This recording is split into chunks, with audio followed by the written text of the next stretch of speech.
قال الله تعالى في القرآن الكريم أعوذ بالله من الشيطان الرجيم يا أيها الذين آمنوا اتقوا الله ولتنظر نفس ما قدمت لغد واتقوا الله إن الله خبير بما تعملون.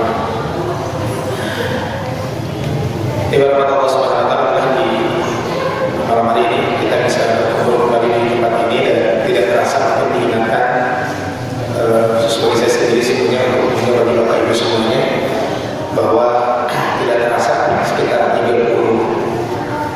hari atau 36 hari lagi insyaallah kita akan menghadapi bulan yang sangat istimewa yaitu bulan Ramadan, dan tentu hendaklah kita mempersiapkan diri untuk menghadapi bulan ini. Dan buat ibu-ibu dan bapak-bapak juga tentunya bagi yang masih punya hutang saum tolong segera bayar. Jadi yang masih punya hutang saum tolong segera bayar. Ya mungkin bapak-bapak punya hutang saum tapi istrinya masih punya hutang saum, segera bayar. Bahkan sampai para ulama mengatakan jika seandainya orang punya hutang saum Ramadan kemarin, tiba Ramadan yang akan datang, maka hutang saumnya tetap harus dibayar di tahun yang akan datang. Bahkan sebagian lagi mengatakan maka hendaklah setiap hari yang saum dia tidak belum diqadha tersebut, ketika dia mengqadha plus bayar fidyah. Sampai seperti itu. Sebagian ulama mengatakan seperti itu. Walaupun sebagian mengatakan cukup saja dengan membayar qadha saja. Tapi yang jelas kalau qadha harus tetap dibayar. Mumpung ada waktu sekitar 35 hari lagi, segera mungkin diingatkan saudara-saudara kita siapapun yang masih punya hutang saum, maka segeralah bayar hutang saum tersebut. Kemudian yang kedua, juga tidak kalah pentingnya adalah dari sekarang mungkin kita rencanakan agenda Ramadan kita mau ngapain. Bagi yang mudik mungkin segera direncanakan dari sekarang. Supaya apa? Supaya ketika dia mudik, aktivitas Ramadan juga tidak terganggu. Contohnya, saya berazam Ramadan tahun ini ingin hatam 2 kali. Maka tentu kan ketika mudik biasanya relatif di perjalanan agak sulit kan untuk tilawah dan sebagainya, sehingga mungkin ketika itu sebelum mudik itu ditunjuk dulu, sehingga di perjalanan itu mungkin biar lebih istirahat dan sebagainya. Walaupun kan bisa sambil baca Quran, tapi mungkin karena terlalu lama dan sebagainya kesulitan untuk itu, sehingga dipersiapkan dari sekarang agenda Ramadan kita mau ngapain. Baik itu skala pribadi, masyarakat, keluarga, termasuk juga mungkin di masjid, di RT, di RW, ketika agenda Ramadan ini kira-kira mau ngapain. Supaya apa? Supaya begitu Ramadan tiba itu kita betul-betul sudah menyiapkan diri, sudah siap untuk melakukan aktivitas yang sudah kita rencanakan. Karena biasanya kalau tanpa perencanaan, Ramadan itu jalan begitu. Ini yang kurang bagus juga. Tapi berkat Allah Subhanahu wa taala kita akan melanjutkan kajian kita. Yang ini masih kaitan dengan bab hutang piutang dan riba.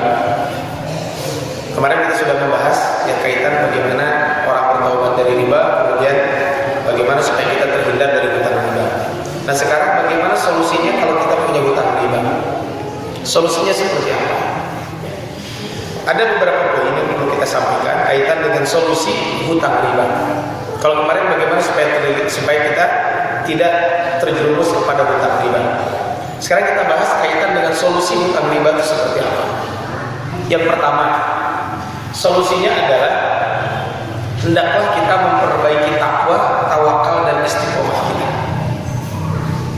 Jadi kalau kaitan dengan hutang riba ini, solusi hutang riba ini adalah pertama yang harus kita lakukan adalah memperbaiki takwa, tawakal dan istiqomah kita. Tadi sempat ada yang nanya, Ustaz, bagaimana kalau saya punya hutang riba? Bagaimana solusinya? Kalau saya bayar sekarang juga duit nggak punya.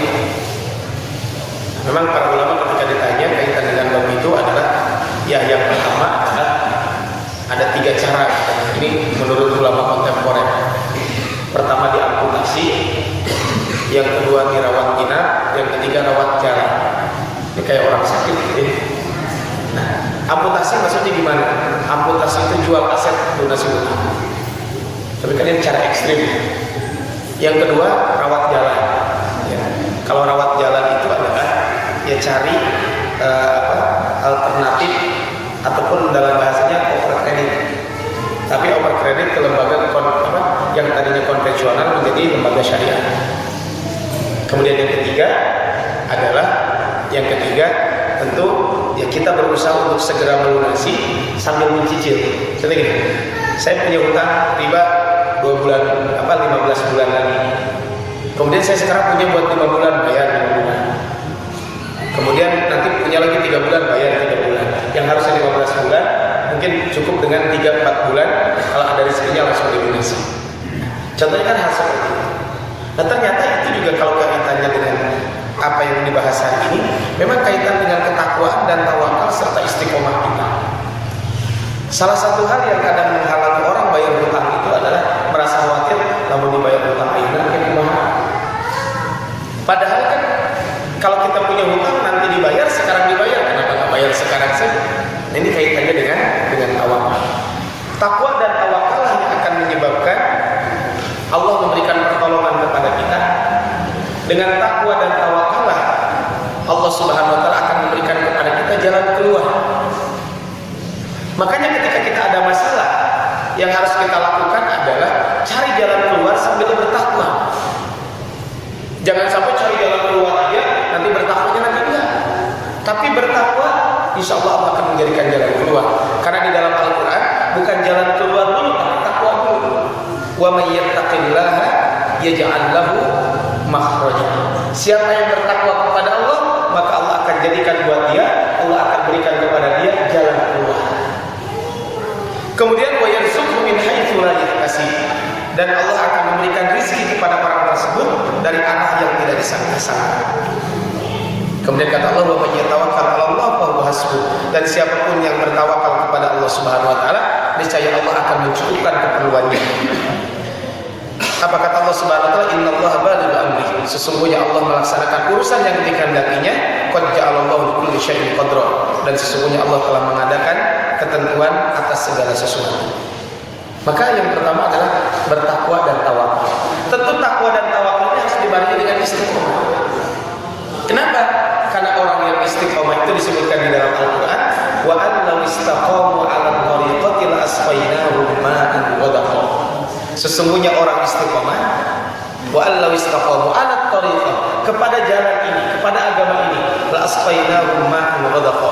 Allah akan memberikan kepada orang tersebut air yang sangat berlimpah. Maksudnya adalah rezeki yang sangat berlimpah. Ini kan menunjukkan pentingnya kita tawakal dan istiqomah. Jadi wa an law istaqamu 'ala tariqati la asqainahum ma'an ghadaqa. Apa kata Allah Subhanahu wa taala dalam surat ini? Linaftinahum fi, agar kami uji mereka dengan hal tersebut. Wa may yu'rid an dzikri rabbih yasluku adaban sa'ada. Siapa saja yang berpaling daripada peringatan Rabb-nya, niscaya dia akan memasukkannya ke dalam azab yang sangat pedih. Maka jelas kalau kita lihat di sini, dengan menerjang riba dan melakukan keharaman, justru seorang akan terus mendapatkan musibah. Takwalah yang memicu keberkahan tersebut. Takwalah yang akan memberikan pintu keberkahan tersebut.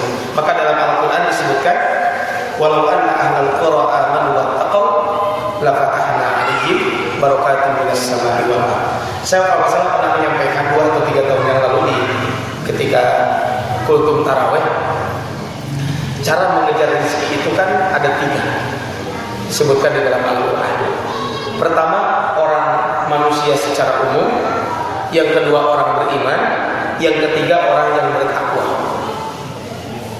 Manusia secara umum disebutkan di dalam Al-Quran, surat Al-Baqarah ayat 168. Di dalam ayat itu kan disebutkan bahwa ya ayyuhan nas kulu mimma fil ardi halalan thayyiban.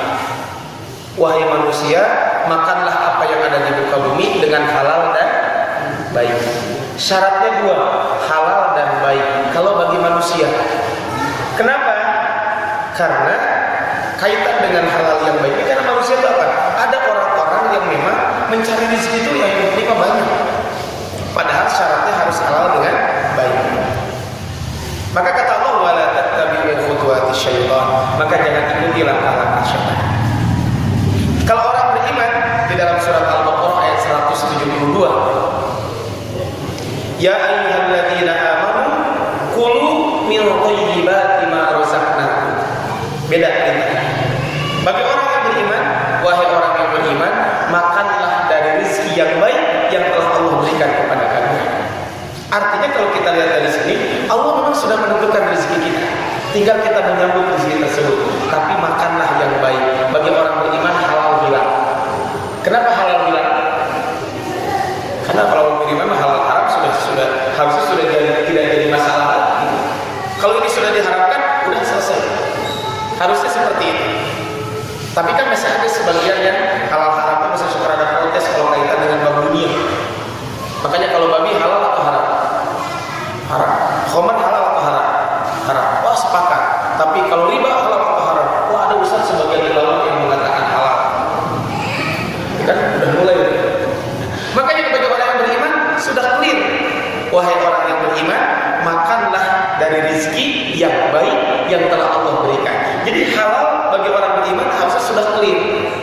Kenapa sudah clear? Karena bagi orang beriman tentu rezeki yang dia makan pasti yang halal.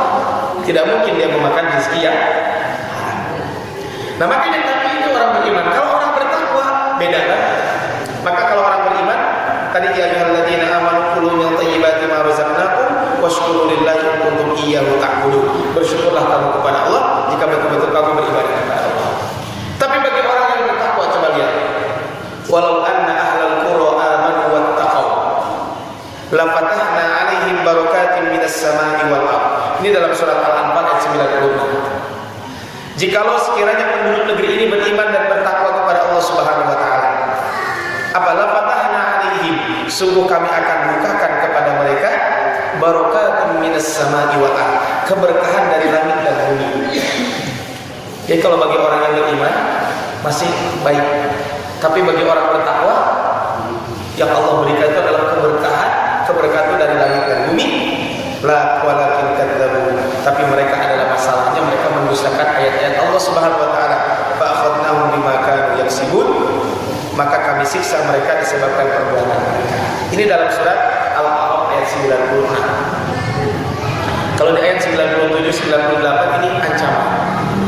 Ancamannya begini, jangan sampai kita merasa aman di pagi hari ketika kita sedang bermain, tiba-tiba siksa Allah datang. Jangan sampai kamu merasa aman di sore di malam hari ketika kamu sedang tertidur lelap bahwa Allah menurunkan bencana atau menurunkan siksa. Kan sangat mungkin. Saya tidak mengatakan kejadian kemarin di mana yang terbaru di Sentani ya, di Papua, saya tidak mengatakan itu siksa. Ya, tidak boleh kita bawa itu siksa ada. Itu kan Allah yang tahu. Tapi kan yang jelas itu kejadiannya apa? Di malam hari. Saya kebetulan ada teman saya di sana. Dia memang sekarang tinggal di sana. Itu ngirim video asli. Itu si ayam itu juga susukan alim. Sampai meninggal juga berapa ratus. Saya terakhir dengar berita itu 80 sekian yang meninggal, yang sudah ditemukan jenazahnya, yang 75 masih hilang. Nah, ini kan menunjukkan bagaimana beriman dan bertakwa kepada Allah Subhanahu wa taala. Makanya kaitan dengan hal-hal seperti tadi, riba dan sebagainya, maka kita bertakwa kepada Allah, yakin bahwa Allah telah menentukan aturan kepada kita. Takwa itu kan sederhananya melaksanakan perintah, menjauhi larangan. Nah, riba ini kan termasuk larangan Allah. Terus ada pertanyaan, Ustaz itu dalam bentuk tina riba bagaimana menang-menang? Maka tadi wa may yatawakkal 'ala Allah fa huwa hasbuh. Bekerja dulu aja cari. Maka nanti sisanya adalah hasilnya bertawakal kepada Allah Subhanahu wa taala. Wa may yatawakkal 'ala Allah fa huwa hasbuh. Maka itu solusi pertama. Jadi solusi utang riba itu apa? Memperbaiki takwa, tawakal dan istiqomah.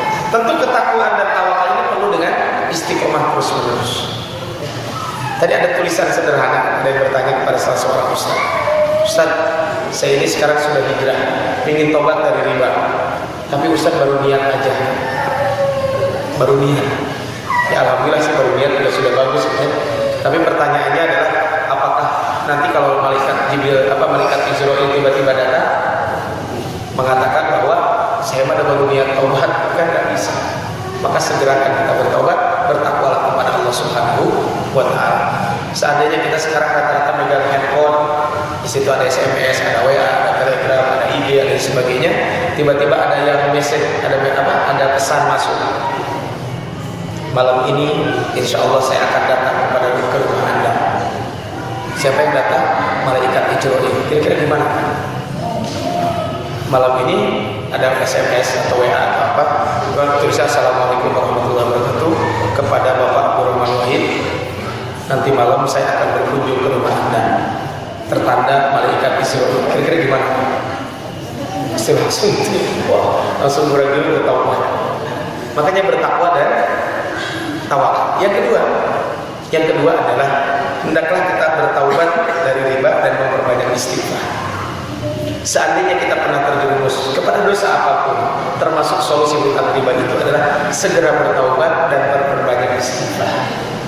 Bertaubatlah kepada Allah dan istighfar. Makanya di dalam surat At-Tahrim ayat ke-8 Allah mengingatkan kita, ya ayyuhalladzina amanu tubu ilallahi taubatan nasuha. Wahai orang-orang yang beriman, bertaubatlah kepada Allah dengan taubat yang sebenar-benarnya taubat. Kemarin sudah kita bahas kaitan dengan bagaimana tata cara taubat dari harta riba. Maka ketika ada seperti itu, taubat yang sungguh-sungguh adalah bertekad tidak ingin meminjam uang dengan cara riba. Jadi jangan sampai, ini banyak kasus orang terjerumus kepada riba itu untuk membayar hutang riba sebelumnya dengan meminjam lagi, akhirnya gali lubang tutup lubang. Kalau gali lubang tutup lubang kan ya nggak bagus ya, seperti itu. Akhirnya untuk menutupin ini nyari kesini kan ujung-ujungnya seperti itu. Makanya tadi saya sampaikan ketika yang mengatakan, Ustaz saya ingin melunasi hutang riba, tapi nggak bisa, maksudnya tidak bisa kalau melunasi sekarang. Ya tadi dengan dua cara tadi. Pertama mungkin di take over kepada lembaga syariah. Yang kedua, ya maksudnya take over ke lembaga syariah atau cari pinjaman yang tidak ada bunganya. Yang kedua adalah dengan tadi kita berusaha untuk segera melunasinya. Jadi kalau ada sebulan, ada 2 bulan, ada 5 bulan langsung bayar biar cepat lunas. Ini adalah solusinya, segera bertaubat, jangan meminjam lagi. Maka saya kemarin ketika ada yang nanya, saya tidak mengatakan semua aktivitas koperasi haram. Tapi kan ada koperasi simpan pinjam. Maka saya katakan kalau ada di situ koperasi simpan pinjam, maka lebih baik keluar saja. Kenapa keluar saja? Khawatir nanti begitu kepepet jadi minjem. Ya. Kan kalau bukan anggota koperasi bisa minjem kan? Enggak kan? Kalau bukan anggota koperasi kan nggak bisa minjem. Maka lebih baik keluar. Kenapa? Karena khawatir nanti kita malah nanti akan terjerumus. Maka yang kedua adalah bertaubat dari riba dan memperbanyak istighfar kepada Allah Subhanahu wa taala. Ayatnya tadi sudah jelas. Al-Imam Ibnu Katsir mengatakan, apa yang dimaksud dengan taubatan nasuha? Kata beliau, taubatan nasuha itu adalah dengan menghindari dosa untuk saat ini. Jadi hindari dosa untuk saat ini, menyesali dosa yang telah lalu, dan bertekad untuk tidak mengulangi dosa itu. Dosa yang kita lakukan sesali sekarang. Kemudian hindari dosa itu lagi di saat ini dan bertekad untuk tidak mengulangi dosa yang sama di masa yang akan datang. Jika dosa tersebut berkaitan dengan hak sesama manusia, maka tentu kata beliau taubatan nasuha adalah harus menyelesaikan dan mengembalikan hak tersebut kepada orang lain. Kemarin sudah kita bahas kaitan dengan bab ini. Kenapa kita disarankan untuk bertaubat? Karena taubat dan istighfar akan membukakan rezeki buat kita. Taubat dan istighfar itu akan membukakan rezeki buat kita. Al-Imam Hasan Al-Basri pernah ditanya, anna rajulan syaka ila jannah. Ada seseorang yang pernah mengadukan kepada Hasan Al-Basri tentang musim paceklik yang terjadi. Jadi ada musim paceklik terjadi. Kemudian faqala istaghfirillah. Bersegeralah kamu istighfar kepada Allah. Kemudian wasyaka ilaihi al-faqr. Ada orang datang mengadu, wahai Hasan Al-Basri, saya mah fakir. Maka kemudian yang kedua, istaghfirillah. Istighfarlah kamu kepada Allah. Wasyaka ilaihi akhar jafafan bustanahu. Kemudian ada orang juga yang mengadu karena kaitan dengan kebunnya itu adalah kekeringan. Jadi hujan tidak turun-turun. Kalau sekarang alhamdulillah hujan turun terus, apalagi 3 hari ini kan subhanallah gitu ya.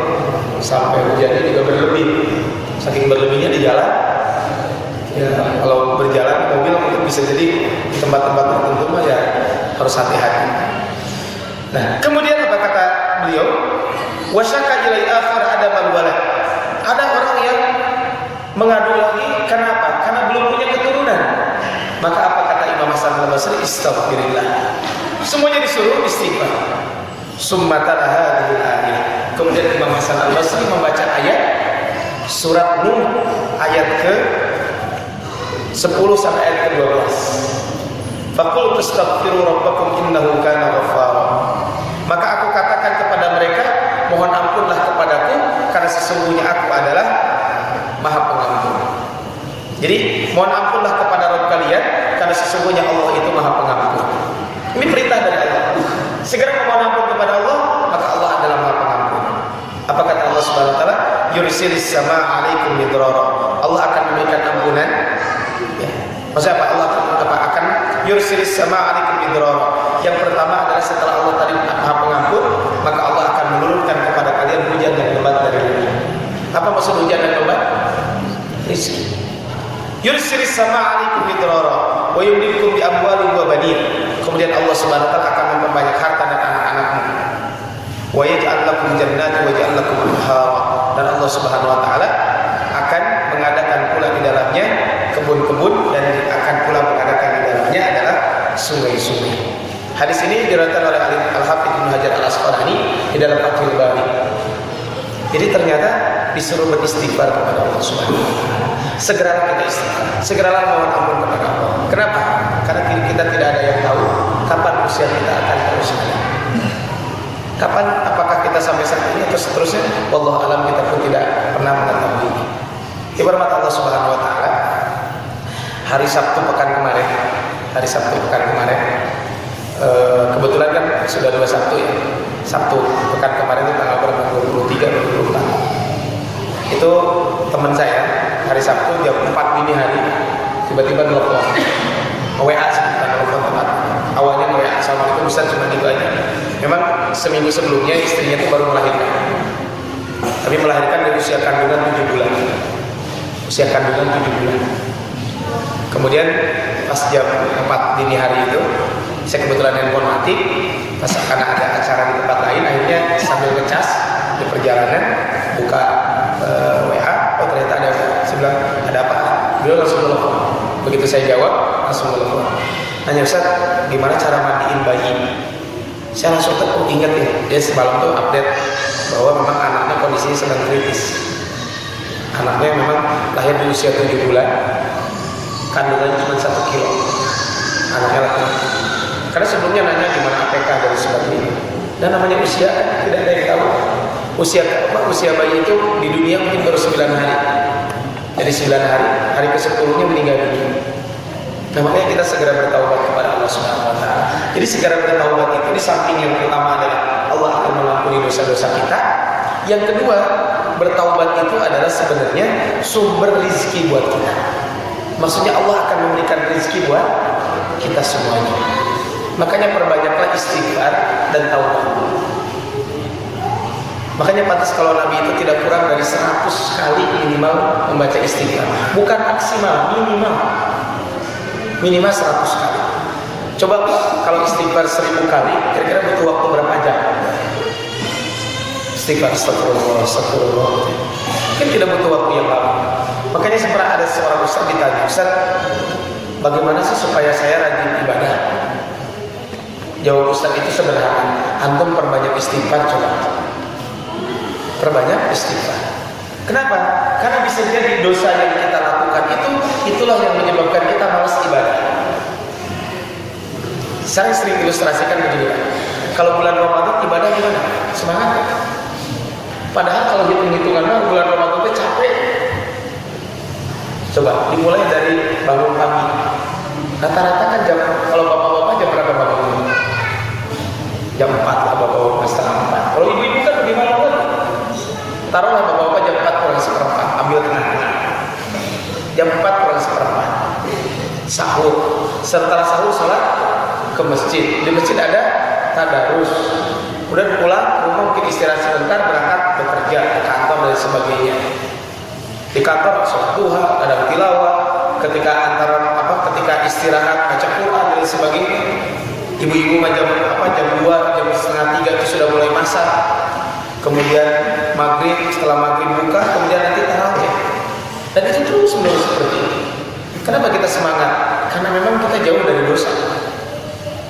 Bapak-bapak, ibu-ibu yang pernah haji atau umroh, sholat adzan subuh kemarin pas umroh adzan subuh 5:30, itu adzan subuh 5:30, 4:30 terus kamar masjid. Jadi 3:30 itu masjid dalam sudah pada masjid, jalanan sudah ramai. Kenapa? Karena memang semangatnya beda. Oh, Ustaz ada murid di rumah, semangatnya beda. Kenapa? Mungkin karena memang dosa kita juga tidak terlalu banyak. Maka dulu ada seorang ulama mengatakan, saya pernah satu hari tidak qiyamul lail karena satu dosa yang saya lakukan. Ditanya dosanya apa?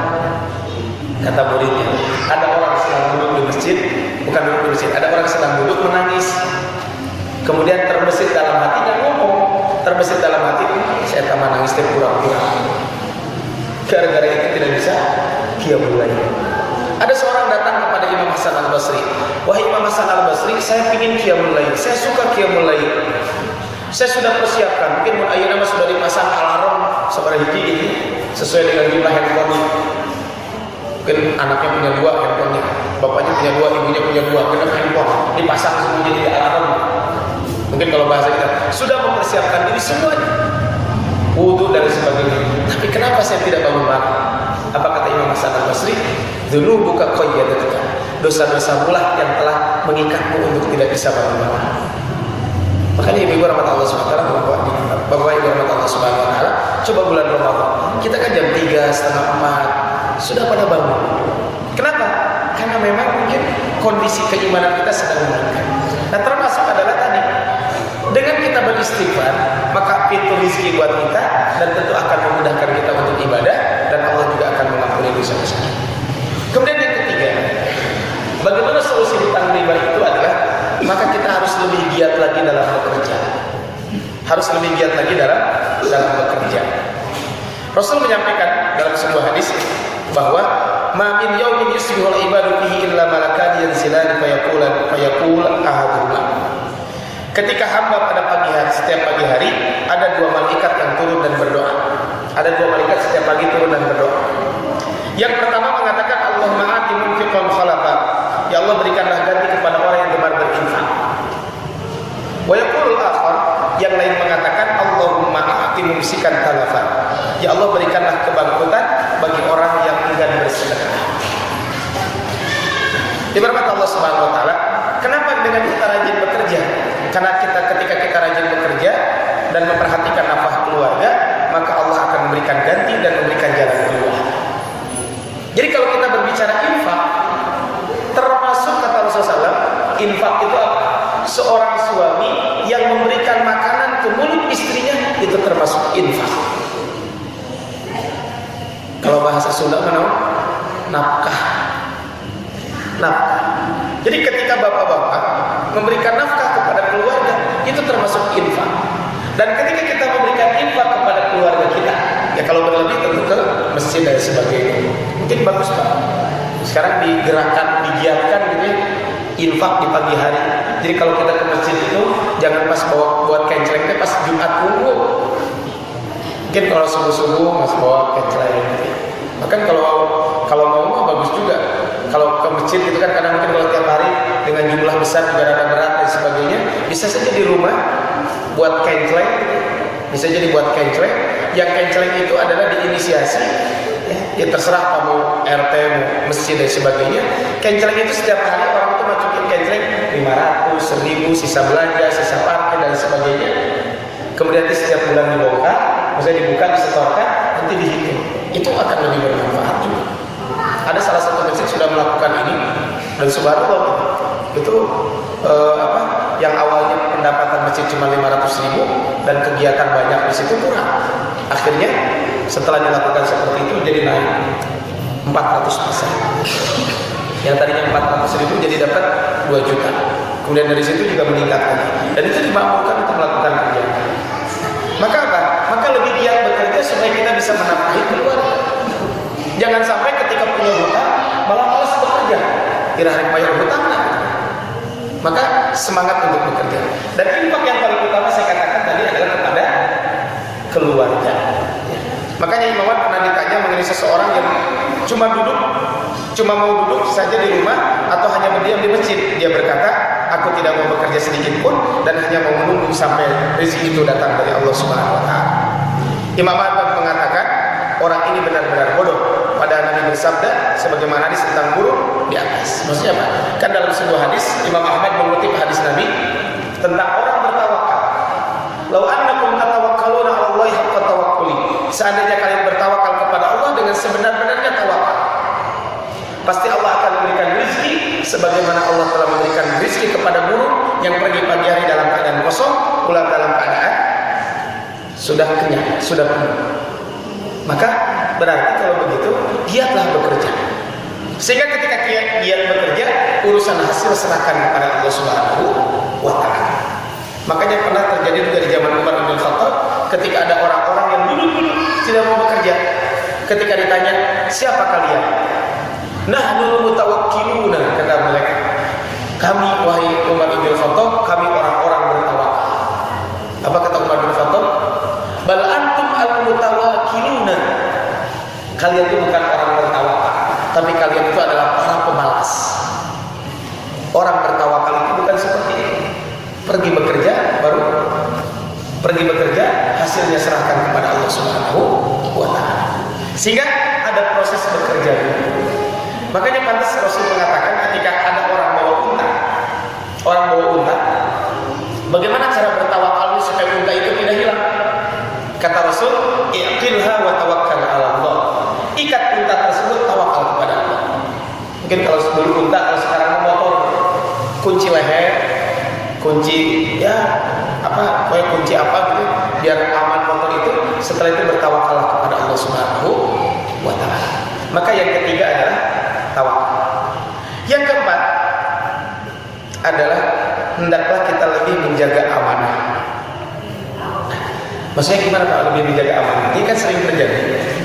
Konteks kaitan dengan hutang piutang itu sebenarnya kadang orang itu mau memberikan hutang, cuman masalahnya ia tak mau diberi hutang bayar mau. Ya kan?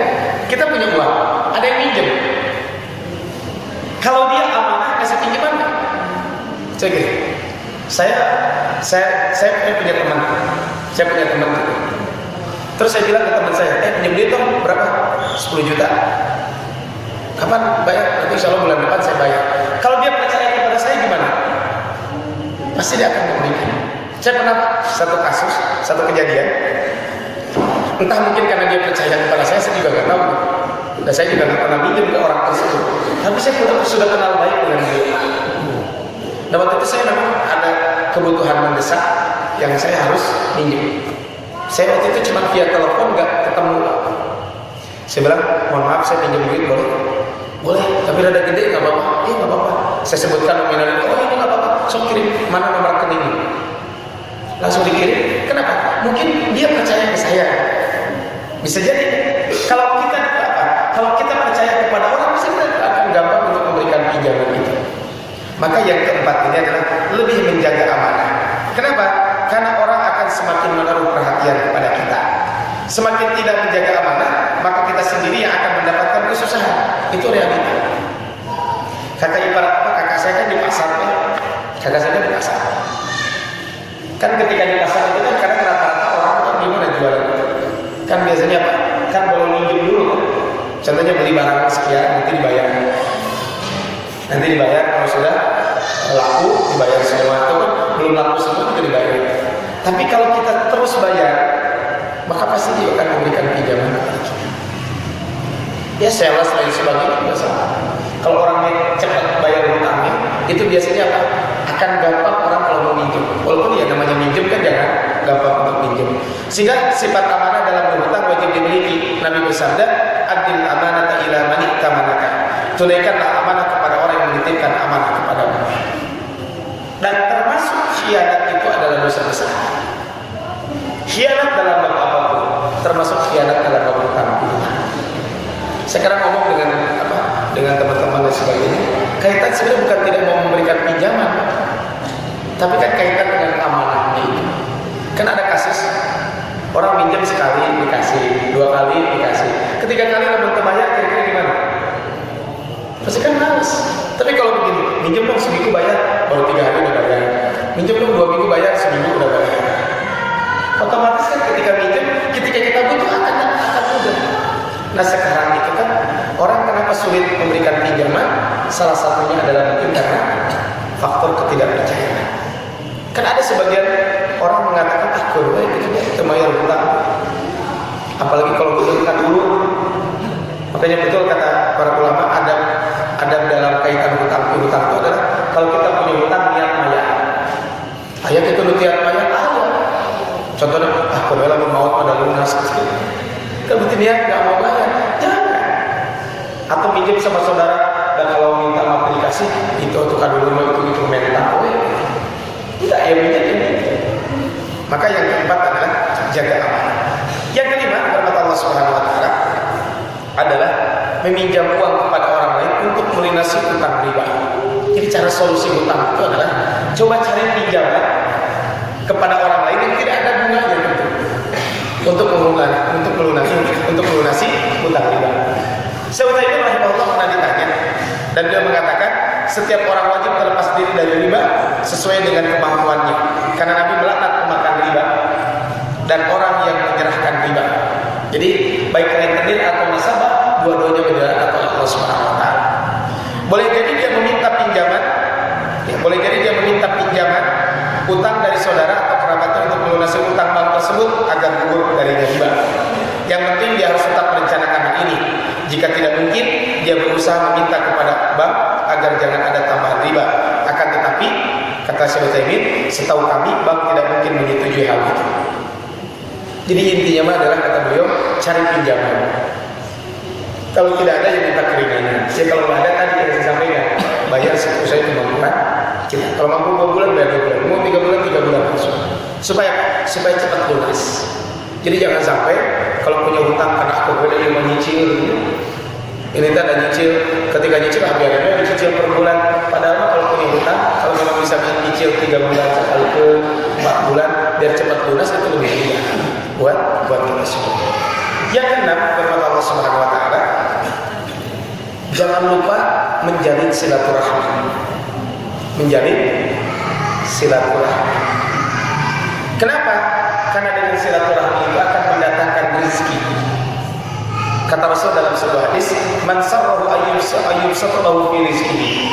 Siapapun yang ingin dilapangkan rezekinya, wa ayyumsa'alahu fi atharihi, kemudian mau dipanjangkan usianya, falyasil rahimahu, maka hendaklah dia menyambung silaturahmi. Kata Imam Ibnu Hajar Al-Asqalani, beliau ketika menjelaskan hadis ini bahwa silaturahmi yang dimaksud adalah untuk kerabat, yaitu orang yang punya hubungan nasab, garis keturunan, dan yang saling mewarisi atau tidak.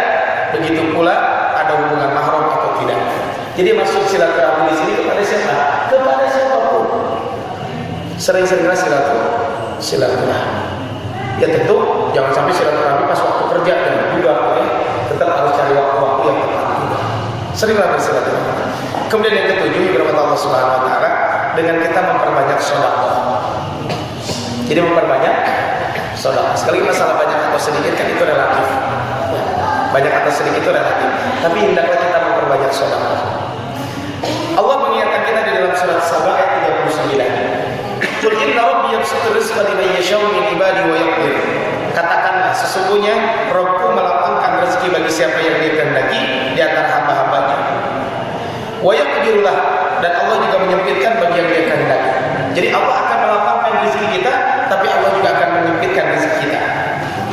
Wa ma anfaqtum min syai'in fa huwa yukhlifu. Apapun yang kita infakkan di jalan Allah Subhanahu Wa Taala, apapun yang kita sedekahkan, yang kita infakkan, fa huwa yukhlifu, maka Allah pasti akan menggantinya. Wa huwa khairur raziqin, dan sesungguhnya Allah itu sebaik-baiknya pemberi rezeki. Jadi Bapak Ibu, kalau kita sedekah memang secara nominal mungkin berkurang, tapi Allah pasti akan memberikan ganti. Jadi ketika kita bersedekah, Allah akan memberikan ganti kepada kita semuanya. Maka kata Rasul, "Ma naqasa shadaqatun min mali." Tidak akan pernah berkurang harta karena bersedekah. Kata Imam Nawawi rahimahullah ketika beliau menjelaskan hadis ini, kata beliau bahwa makna hadis ini memiliki dua penafsiran. Mana qasad shadaqatun min ma, tidak akan pernah berkurang harta karena bersedekah. Yang pertama, maknanya adalah memang dengan bersedekah tidaklah mengurangi harta, artinya harta tersebut akan diberkahi dan dijauhkan dari berbagai macam madarat. Dengan bersedekah, harta kita akan bertambah dengan apa? Tambah keberkahan, dijauhkan dari berbagai madarat. Bisa jadi kan tidak sedekah, ternyata uangnya hilang, kan bisa saja seperti itu. Atau maknanya adalah sedekah tidaklah mengurangi harta, artinya kekurangan tadi diganti dengan pahala. Jadi tetap akan mendapatkan satu, bukan dua-duanya bisa kita dapatkan. Keberkahan kita dapatkan dan dijauhkan dari madarat. Yang kedua tentu akan mendapatkan pahala di sisi Allah Subhanahu wa Ta'ala. Kemudian berikutnya yang ke-8, yang terakhir adalah solusi hutang riba itu adalah yang terakhir. Yang ke-8 adalah dengan kita memperbanyak doa. Memperbanyak doa kepada Allah Subhanahu wa Ta'ala. Salah satu doa yang diajarkan oleh Nabi kaitan dengan hutang, contohnya adalah Allahumma inni a'udzubika minal ma'tsami wal maghrur. Ya Allah, jauhkan aku berlindung kepada Engkau dari sifat dosa dan hutang. Itu kalau sebelum hutang. Bagaimana kalau kita sudah hutangnya banyak? Ya tentu kita berusaha untuk melunasi sambil berdoa. Di antara doa yang diajarkan oleh Nabi SAW dalam hadis riwayat Imam Tirmidzi disebutkan, Allahumma kfini halalika an haramika. Ya Allah, cukupkan kepada kami ya, dengan segala yang halal. Jadi Allahumma kfini bihalalika an haramika, dan jauhkanlah segala yang haram. Ya Allah, cukupkan dengan yang halal, jauhkan yang haram dari kami. Wa aghnini bi fadlika amman siwa.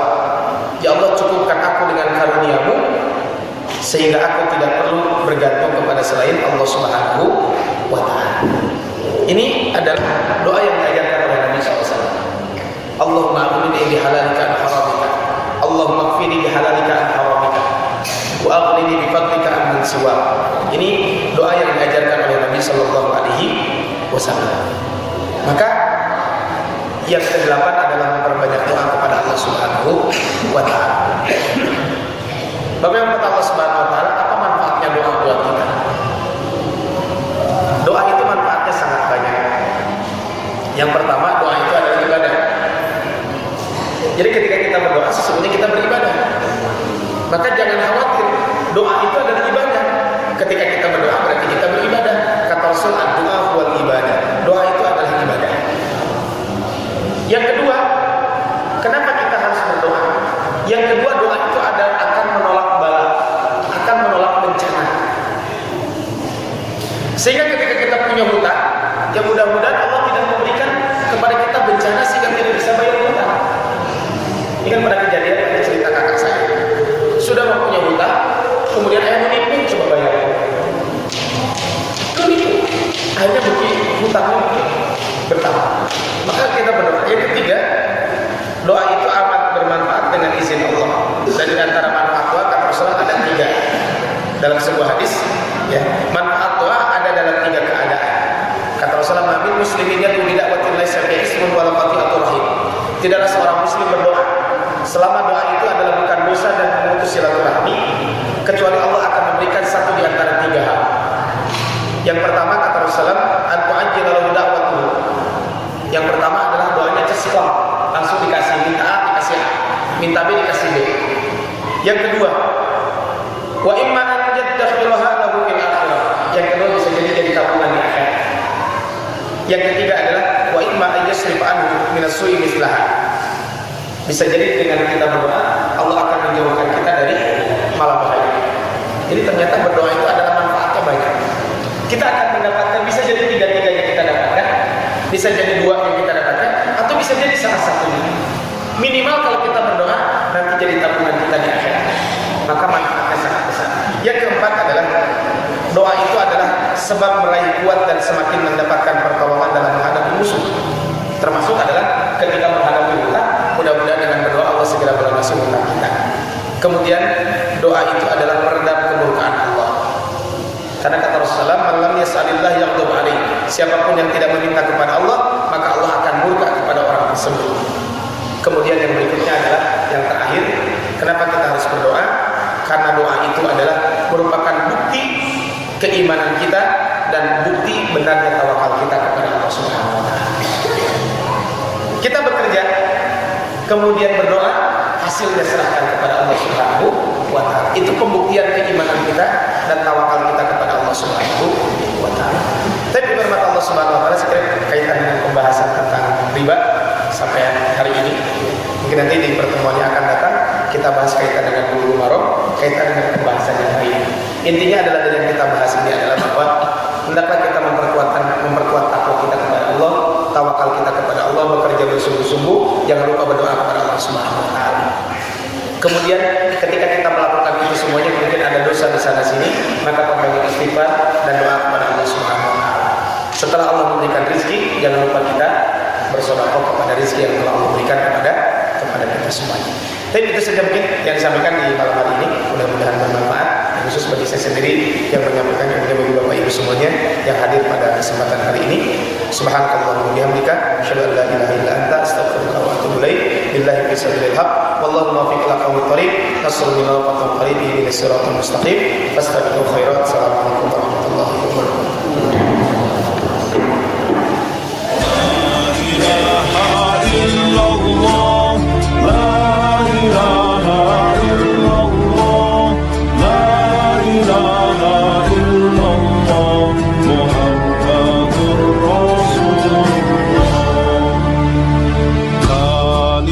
Tauhid suci, bendera panji Nabi, tanamkan dalam hati, kibarkan tinggi-tinggi. La ilaha illallah, la ilaha illallah, la ilaha illallah, Muhammadur Rasulullah. Dengan bendera suci bersama panji Nabi, ayo jaga NKRI dari para pembenci. La ilaha illallah, la ilaha illallah, la ilaha illallah, Muhammadur Rasulullah. Allah Allahu Akbar, Allah Allahu Akbar, Allah Allahu Akbar, Allahu Akbar walillahil hamd. La ilaha